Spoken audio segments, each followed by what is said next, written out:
नमस्कार, जोहार। झारखंड में आपका स्वागत। मैं राहुल ओझा आपके साथ। गुमला से बड़ी खबर, जहां अरंडी का बीज खाने से 6 बच्चे बीमार पड़ गए हैं। अस्पताल में इन बच्चों का इलाज चल रहा है।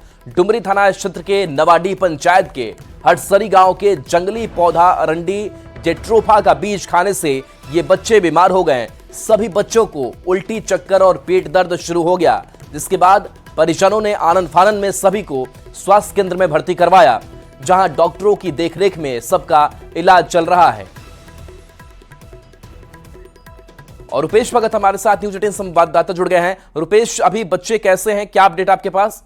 जी, आपको बता दें, जो बच्चे की स्थिति है अभी सामान्य बताई जा रही है। पूरा मामला जो है डुमरी प्रखंड में घटा है, जहां जो बच्चे हैं 6 बच्चे, आपको बता दें जंगली पौधा जो अरंडी जेट्रोफा का बीज होता है वो जंगल गए थे, वहीं से बच्चों के द्वारा में सेवन कर लिया गया था। जिसके बाद आपको बताते हैं आकाश मिंज, आदर्श मिंज और निखिल मिंज, विनय मिंज सहित और भी जो बच्चे थे उनको पेट दर्द और उल्टी होने लगा। जिसके बाद वो बच्चे घर गए और बेहोशी की हालत में परिजन उनको तत्काल CHC लेकर पहुंचे, जहां डॉक्टरों की देखरेख में इलाज जारी है। जी चलिए, शुक्रिया रुपेश इस अपडेट के लिए आपका।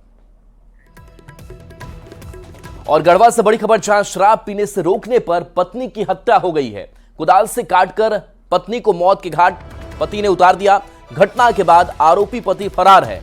आरोपी की गिरफ्तारी के लिए पुलिस छापेमारी कर रही है। रंका थाना क्षेत्र का यह पूरा मामला सामने आया है। तो बड़ी खबर, जहां शराब पीने से जब पत्नी ने रोका तो पति ने उसकी हत्या कर दी, निर्मम तरीके से हत्या कर दी। बताया जा रहा है कि कुदाल से काटकर पत्नी को उसने मौत के घाट उतार दिया। घटना के बाद आरोपी पति फरार बताया जा रहा है। आरोपी की गिरफ्तारी के लिए पुलिस लगातार एक्शन में है और छापेमारी की जा रही है। रंका थाना क्षेत्र का यह पूरा मामला सामने आया है। तो गढ़वा से ये बड़ी खबर, जहां पर पत्नी को मौत के घाट एक शख्स ने उतारा है। ये दोनों में काफी विवाद था। सुबह जब दोनों पति पत्नी उठे तो उनके बीच में फिर से वो झगड़ा शुरू हुआ और पति काफी गुस्से में आकर अपने घर में रखे कुदाली से अपनी पत्नी के ऊपर वार कर दिया और वार करने के बाद घटनास्थल पे ही उनकी पत्नी की मृत्यु हो गई थी। और चंदन कश्यप हमारे साथ न्यूज 18 संवाददाता फोन लाइन पर जुड़ गए हैं। चंदन, क्या पूरा मामला आया है इस हत्याकांड से जुड़ा हुआ? जो मृतिका थी वो अपने पति को प्रतिदिन बोलती थी कि वो आप शराब मत पीजिए, जो उनका आरोपी पति है वो दिहाड़ी मजदूर का काम किया कर रहा था। और इसी को लेकर जो पहले वो कहीं से वो काम करके आया था, उसे 1000 रुपया मिला था। वो 1000 रुपया रख दिया था अपने पति के पास। फिर उसी अपने पति से पैसा मांगा कि वो शराब का सेवन करना है। और इसी के बीच दोनों के बीच विवाद देर रात्रि जो शुरू हुआ, देर रात्रि लगभग 2 बजे तक चला। और देर रात्रि जब पति जो आक्रोशित होकर जब उसकी पत्नी सोई हुई थी तो उसे कुल्हाड़ी से उसके माथे पर वार कर दिया, जिससे महिला की वही तत्काल मौत हो गई। जी चलिए, शुक्रिया चंदन इस अपडेट के लिए आपका। लौह अयस्क और कोयला पर बढ़े सेस को लेकर सियासत तेज है। बीजेपी विधायक नवीन जायसवाल ने कहा, जिस तरह से लौह अयस्क और कोयला पर सेस बढ़ाया गया है, यह अपने वित्तीय कमजोरी को छुपाने के लिए और मैयत सम्मान राशि में हो रहे खर्चे में पूरा करने के लिए यह फैसला सरकार ने लिया है।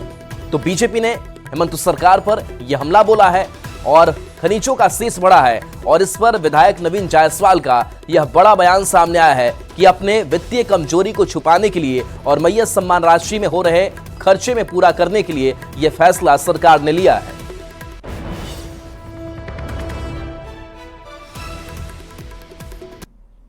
कोयला और आयरन ओर के लिए यहाँ रिजर्व सबसे ज्यादा है। ऐसा ना हो कि आप कोई चीज को आनन फानन में इतना रेट आप बढ़ा दें ताकि आपका जो प्रोडक्शन हो रहा है उसका डिमांड ही कम हो जाए। आप एक तरफ से गर्दन दबा के लेना चाह रहे हैं और मैया योजना में पैसा का जो शॉर्टेज आ रहा है, उसी के तहत 58 लाख जो लाभुक थे उसमें 20 लाख लगभग लोगों को काट दिया गया। लगभग 28 लाख लोगों को फर्स्ट अभी पेमेंट हुआ। आज स्थिति राज्य सरकार फाइनेंशियल मैनेजमेंट में कहीं ना कहीं फेल होती नजर आ रही है। मैया सम्मान योजना से जुड़ी खबर है। होली से पहले राज्य की मैया सम्मान योजना के लाभुकों को 3 महीने की बकाया राशि का बेसब्री से इंतजार है। राज्य के धुरवा में भी कई ऐसी महिलाएं हैं जिन्हें अभी तक पैसे नहीं मिले हैं। महिलाओं ने कई बार शहर के सदर अंचल कार्यालय का चक्कर लगाया, लेकिन होली से पहले उन्हें यह राशि नहीं मिली, जिससे उन्हें निराशा है। महिलाओं से बात किए संवाददाता निरंजन ने। तो देखिए, ये वो महिलाएं हैं जिनको इंतजार है मैया सम्मान राशि उनके खाते में आए, और इसको लेकर के वो चक्कर भी काट रही हैं, लेकिन अब तक उनके खाते में पैसे नहीं आए हैं। 3 महीने से ये इंतजार कर रही हैं। मैया सम्मान योजना की निधि कुछ लोगों को मिला है, कुछ लोग को नहीं मिला है। इसी की जांच पड़ताल करने के लिए हम धुरवा पहुंचे हुए हैं और सीधे बात करेंगे मैया से। आपको पैसा मिला है? हाँ, अभी मैसेज किए रहा है। कितना देर पहले? हो गया 1 घंटा। 1 घंटा मिल गया पैसा? कितना पैसा मिला आपको? 7,500। आपको पैसे मिले हैं? नहीं सर, हम लोगों को भी नहीं आया है। इससे पहले आपको मिला था? हाँ, 3 किस्त गिर गए हैं। 3 किस्त गिरा, लेकिन इस बार आपको नहीं आया? इस बार नहीं आया। आपको पैसा मिला? नहीं, कभी नहीं मिला? नहीं, इस बार नहीं मिला है। इस बार नहीं मिला? नहीं, कारण नहीं पता चला अभी तक। आपको मिले हैं पैसा? सर नहीं मिला। इससे पहले मिला था? हाँ, इससे पहले मिला था, इस दिसंबर बार तक मिला। नहीं मिला आपको पैसा? हाँ, इस बार नहीं मिला। आपको पैसा मिला है? जी सर, पहले मिला था। हाँ। पर इस मंथ में नहीं मिला। आपको मिले हैं पैसे? पहले मिला था सर 3 किस्त, लेकिन इस बार नहीं गिरा है पैसा। नहीं मिला है? नहीं सर, नहीं मिला है। आपको पैसे मिले हैं? नहीं सर, इस बार नहीं मिला है। इससे पहले आपको हाँ, मिला इससे था? पहले तो मिला था, इस महीना में नहीं मिला है। आपको पैसे मिले? नहीं सर, नहीं मिला है। इससे पहले मिला था? जी, कितना पैसा मिला था आपको? 2000। इस बार नहीं मिला है? नहीं। आपको पैसे मिले हैं? सर हमको 3 मंथ मिला है पैसा, इस मंथ नहीं मिला है। सत्यापन करने के लिए बोला गया है। जो आंगनबाड़ी में जा रहे हैं तो कोई आंगनबाड़ी में 500 मांगा जा रहा है, कोई आंगनबाड़ी में 1000 रुपया बोला जा रहा है कि कागज ही नहीं आप लोग का यहाँ है, कहीं और आंगनबाड़ी में आप देखिए, आप खोजिए, फिर हमारे पास आइए, या फोन जाएगा तब हमारे पास आइए, फिर हम आप लोग का सत्यापन करेंगे, फिर आपका रेगुलर ये मैया योजना चालू रहेगा। ये कौन बोल रहा है? ये आंगनबाड़ी से हम पैसा मांग रहा है? हाँ जी, 500 रुपया फॉर्म का 1000 और 500, बस स्टैंड 1000 और एसटी में आंगनबाड़ी वो 500 जितनी रुपया। आंगनबाड़ी है सब यही 500 रुपया, मतलब बोल रही है कि 500 ये सत्यापन करने का आपका ये लगेगा। सर नगरी बात किए थे हम लोग, तो वो सर बोले कि नहीं, ये तो 500 रुपया नहीं लग रहा है, इसके लिए कार्रवाई किया जाएगा। आपको पैसा मिला है मैया सम्मान का? नहीं सर, इनका एक भी नहीं आया। क्यों आपको एक किस्त नहीं आया था? आप फॉर्म भरी थी? जी, गलत हो गया था। फिर उसका वेरिफिकेशन सब उसको करेक्ट ये है, लेकिन सही नहीं हुआ। सही कहाँ से होता है ये? अंचल भी गए थे, नगरी भी गए, कहीं नहीं हुआ। क्यों? अब वो तो हम नहीं जानते। हम लोग तो फॉर्म मांगा, फॉर्म दिए, सब चीज जो बोले वो करके ही दिए, लेकिन अभी तक तो कुछ उसका आया नहीं है सही का। आपको मिले पैसे? 1 किस्त ही मिला है सर, क्योंकि मेरा भी फॉल्ट था। प्रज्ञा केंद्र से भरे थे, लेकिन वो कुछ गड़बड़ कर दिया था, हमको पता नहीं था। फिर हम ब्लॉक गए, वहाँ पे सुधरवाए तो 1 किस्त आया हुआ है, इस बार का नहीं आया हुआ है। देखिए, ये लोग मैया सम्मान योजना की निधि को लेकर के इंतजार में हैं, और कुछ लोग को पैसा मिला है लेकिन कुछ को नहीं मिला है। और कुछ ऐसी महिलाएं हैं जिन्हें फॉर्म करेक्ट करने के लिए 500 रुपये, 1000 रुपये आंगनबाड़ी केंद्रों से लेने की शिकायत हो रही है। अब देखना यह है कि होली पर्व है, चूंकि आज होलिका दहन है, और निश्चित तौर पर इंतजार था कि पैसे मिलेंगे, चूंकि 7,500 रुपये एक किस्त एक साथ एक मुश्त मिला है कुछ लोगों को, कुछ मैया को, और कुछ लोगों को नहीं मिला है। अब देखना यह है कि क्या आज शाम तक पैसे आते हैं, इसका इंतजार रहेगा मैया को। कैमरामैन संजीव तिवारी के साथ निरंजन सिंह, न्यूज़ 18 रांची। धनबाद की भी कई महिलाओं को मैया सम्मान योजना की राशि नहीं मिली है, जिससे सभी में मायूसी है। दरअसल इस बार सरकार ने 3 किस्त की 7500 रुपए की राशि कई योजना के लाभुकों को भेजी है, लेकिन धनबाद सदर की दर्जनों महिलाओं को महीनों से दौड़ कार्यालय का चक्कर लगाने के बावजूद एक बार भी राशि नहीं मिली है। उन महिलाओं को यह भी जानकारी नहीं दी जा रही कि उनका योजना में चयन हुआ है या नहीं। दिसंबर में भरे थे, तब से एक भी किस्त हम लोग के नहीं आया। यहाँ तो दौड़ रहे बहुत दिन से, मगर यहाँ कोई सुनवाई नहीं है, कोई चेक। हम लोग बोलते चेक करके बता दीजिए, नहीं है, क्या दिक्कत है, तो बोलता है कि साइड नहीं खुलल है, लिंक नहीं है, अभी आइए, बुध को आइए, शनिवार को आइए, सोमवार को आइए, रोज रोज इस तरह दौड़ा रहा है। 4 महीना हो गया है, बोलता है ऊपर अथी हो गया, एंट्री हो गया है, मिलेगा, चढ़ गया है। नहीं एको पैसा नहीं आया है। मैया जी मांग कर रहे हैं सबको सबके लिए मिलना चाहिए। अभी तक कुछ भी नहीं और कोई पता भी नहीं है। जब आते हैं तो बोलते हैं कि सर्वर डाउन है, अभी होगा नहीं, साइट बंद है, बस कोई काम कर नहीं रहे हैं। सिर्फ हमेशा हम लोग को लौटा दो, मंगल को आइए, सोमवार को आइए, कुछ नहीं। हम लोग पता करना चाहते हैं सर कि 8 महीना हुआ, मेरा हुआ है कि नहीं हुआ ये बता दीजिए, तो संतुष्ट हो जाएंगे कि मेरा फॉर्म फिलअप नहीं हुआ, कोई रिसीविंग नहीं मिला था, भुद्दा में भरे थे हम। जिसकी जांच हो चुकी है उन सबके खातों में पैसा आना शुरू भी हो गया है। कुछ लोगों के जो त्रुटियां पाई गई है उन लोगों का भी निदान हमको लगता है 10 से 15 दिन में क्या कौन कर रहा है सर। और बांग्लादेशी घुसपैठियों से जुड़ी खबर है, जहां सांसद निशिकांत दुबे ने लोकसभा में बांग्लादेशी घुसपैठियों का मुद्दा उठाया और कहा कि बांग्लादेशी घुसपैठियों को हटा दिया जाए और परिसीमन हटाने की बात कही गई है। आजादी के बाद से प्रदेश में मुस्लिम आबादी में 15% की वृद्धि हुई है, जबकि आदिवासियों की संख्या में 17% की कमी आई है। आदिवासियों के लिए अलग राज्य बनाया जाए, यह केवल हिंदू मुस्लिम का मुद्दा नहीं है। तो बड़ा बयान सांसद निशिकांत दुबे का, उनकी बड़ी मांग और जरूरत पड़ने पर केंद्र सरकार को झारखंड में राष्ट्रपति शासन लगाने पर विचार करना चाहिए, निशिकांत दुबे ने यह कहा है।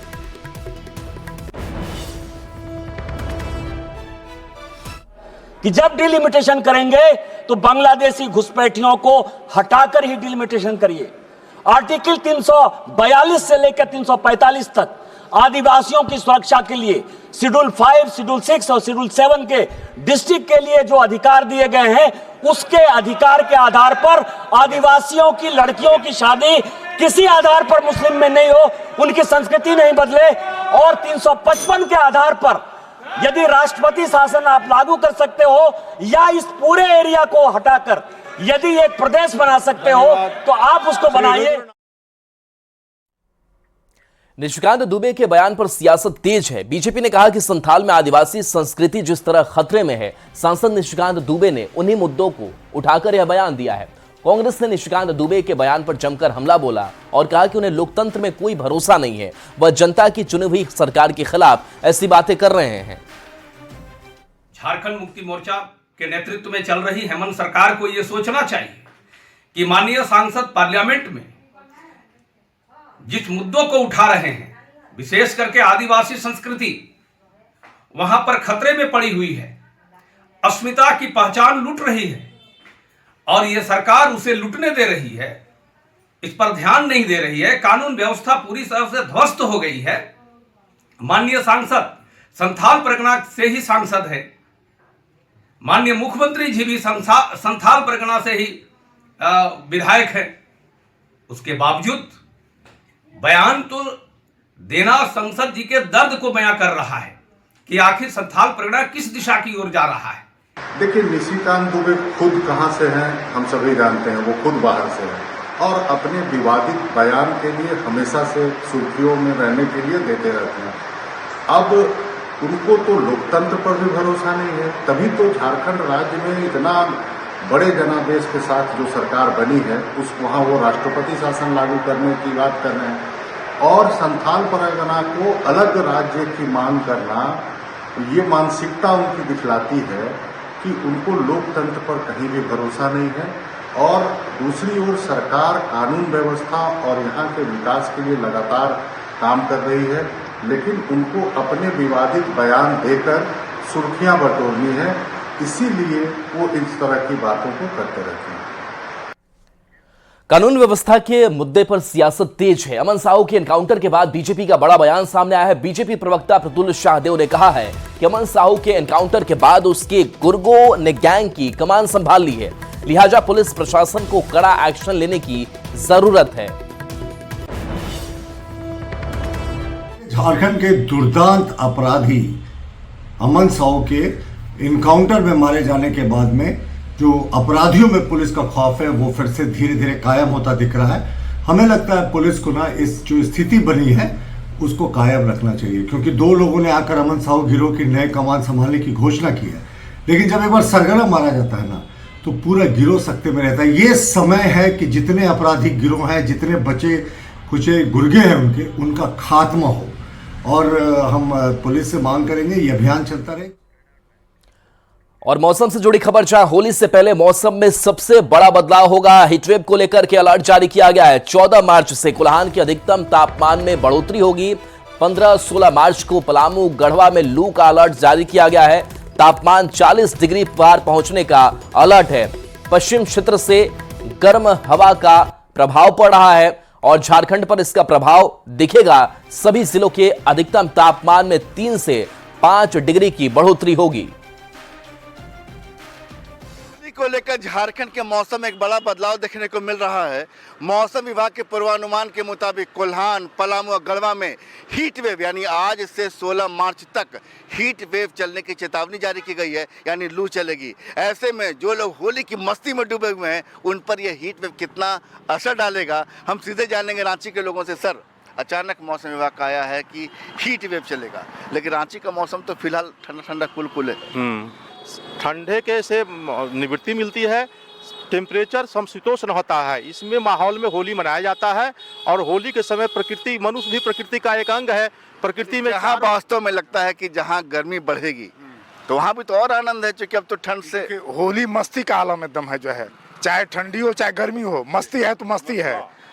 और इसमें एक हरिवंश राय बच्चन जी का एक बड़ा बढ़िया शेर है कि हो जाने दे गर्क नशे में, हो जाने दे गर्क नशे में, मत पड़ने दे फर्क नशे में।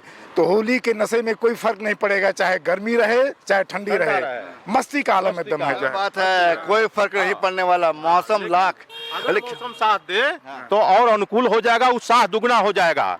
रघुवीरा चले रहे होली खेला रघुवीरा, अवध में होली खेले रघुवीरा। सर, होली को लेकर क्या प्लानिंग है, क्या मौसम को कुछ लग रहा है? सब कुछ मौसम बहुत अभी सुहावना है।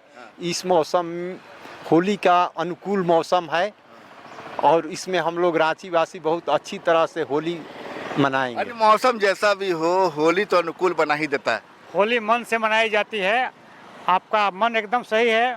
मौसम जैसा भी हो, होली अच्छी मनेगी, पूरे रंग में मनेगी और पूरी मस्ती से मनेगी। होली साल भर का त्यौहार है, मज़े से रंग बिरंगे रंग के और गुलाल के बीच में होली हो रही है और काफ़ी मस्ती आ रहा है। कल रात में हम लोग कवि सम्मेलन, हास्य कवि सम्मेलन में भी थे और ये होलियाना अंदाज और होलियाना मूड पूरे राज्य का और पूरे रांची का बन चुका है और सब लोग होली के हुड़दंग में शामिल हो रहे हैं। कोल्हान में, पलामू में, गढ़वा में पारा जो है हीट वेव वहाँ चलने का पूर्वानुमान हो, लेकिन राजधानी रांची में मौसम बेहतर है, लेकिन पारे का असर कभी भी होली पर नहीं पड़ने जा रहा। संजय कुमार सिन्हा, न्यूज़ 18 रांची।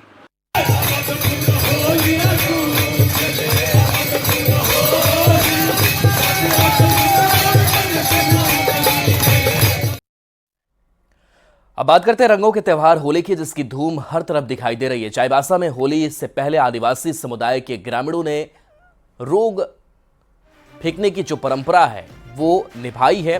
दरअसल इस परंपरा में ग्रामीण युवा अपने घरों में जमा कूड़े कचरे को टोकरी और हांडी में इकट्ठा कर गांव के सीमा के बाहर ले जाकर फेंक आते हैं। इसके बाद गांव में सरना पूजा होती है। मान्यता है कि रोग फेंकने की परंपरा निभाने से गांव से रोग और बीमारी दूर होते हैं। आज कोइलकेरा क्षेत्र में आदिवासी समुदाय के ग्रामीणों ने यह परंपरा निभाई। आज होलिका दहन है और कल और परसों पश्चिमी सिंहभूम जिले के विभिन्न क्षेत्रों में होली मनाई जाएगी। विभिन्न समुदाय के लोग अलग अलग तरीके से होली का त्यौहार मनाते हैं। पश्चिम सिंहभूम के आदिवासी समुदाय के लोगों में भी होली मनाई जाती है और एक अलग परंपरा के अनुसार कई लोग होली मनाते हैं। आप यहाँ देख रहे हैं, ये कोइलकेरा क्षेत्र का बुरुहुंडरू गांव के जो युवा हैं, कुछ बच्चे हैं, ये लोग होली से पहले आज होलिका दहन के दिन एक अपनी परंपरा निभा रहे हैं, जिसमें घर में जो भी कूड़े कचरे होते हैं उनको हंडी बाल्टी सब में एकत्र कर रहे हैं और ये गांव से बाहर, सीमाना के बाहर दूसरे जगह इसको फेंकते हैं। इस परंपरा के बारे में हम जानते हैं, जो युवा हैं यहाँ के जो इसमें शामिल हैं। क्या नाम क्या हुआ? सनी लकड़ा। ये जो परंपरा आप लोग निभा रहे हैं आज होलिका दहन के दिन, ये क्या परंपरा है, इसके बारे में थोड़ा बताइएगा। ये हम लोग का परंपरा बहुत सदियों से चलते आ रही है। जैसे आज के दिन होलिका दहन होगी शाम को, अभी हम लोग का गांव में सरना पूजा है, इसीलिए हम लोग का बूढ़ा बुजुर्ग लोग बोला गया था, मतलब बताते हुए आए हैं कि सारे जितने भी हंडी उंडी हम लोग पूरा लेके आए हैं, घर के कचरा उचड़ा होके लेके अभी हम लोग सामान गांव के सीमान के बाहर फेंकेंगे। बोला गया था कि जितना गांव का रोग है हम लोग लेके बाहर फेंके जा रहे हैं। इसके फेंकने के बाद हमारे गांव में किसी प्रकार की बीमारी नहीं आती है। बस यही परंपरा हम लोग लेके चले हुए। हर साल हर साल के ये दिन ये होता है। हर साल करते हैं। तो ये गांव के युवा ने जैसे बताया कि ये परंपरा है और काफी वर्षों से ये परंपरा चली आ रही है कि गांव होलिका दहन के दिन जो भी घर के कूड़ा कचरा है उसको इकट्ठा कर ये लोग हंडी बाल्टी सब में फेंकते हैं। और इससे मान्यता ये है कि ये जो परंपरा किया जाता है तो इससे मान्यता ये है कि गांव में कोई रोग बीमारी नहीं होगा और उसी परंपरा को निभा रहे हैं। और गांव में इसके बाद आज सरना पूजा भी करेंगे और कल और परसों 2 दिन होली का त्योहार मनाएंगे। रुपेश प्रधान, न्यूज 18 चाईबासा। और चलिए न्यूज 18 बिहार झारखंड पर खबरें आपके लिए लगातार जारी हैं।